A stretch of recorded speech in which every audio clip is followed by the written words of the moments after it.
unable to reload or fire fast enough to match the sustained rhythm of automatic fire in the thick woods. The most dramatic test came in December 1944, during the Battle of the Bulge. Hitler's last great gamble threw German divisions against the thin American lines in the Ardennes. Snow blanketed the forests, muffling sound and concealment was everywhere. Initial German successes owed much to surprise and the ferocity of armored spearheads. Yet as the fighting dragged on, infantry battles determined whether the offensive could sustain momentum. German troops, still largely equipped with Mausers, attempted to overwhelm isolated American positions. But in frozen foxholes and village streets, bars spat fire that held the line.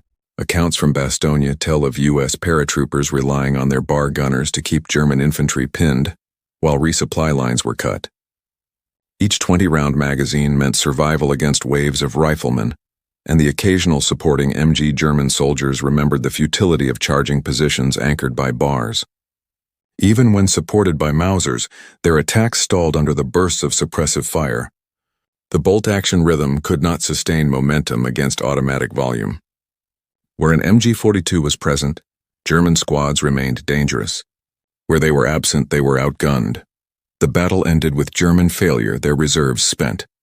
Analysts later noted that while tanks and artillery determined the offensive's fate, at the squad level, the difference between automatic fire and bolt-action speed played a decisive role.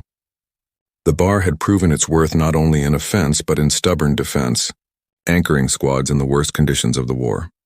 By 1945, as Allied armies advanced into Germany, the pattern was undeniable. The Mauser, once the pride of German infantry, was eclipsed by automatic weapons. Attempts to rush the SG-44 into wider use came too late.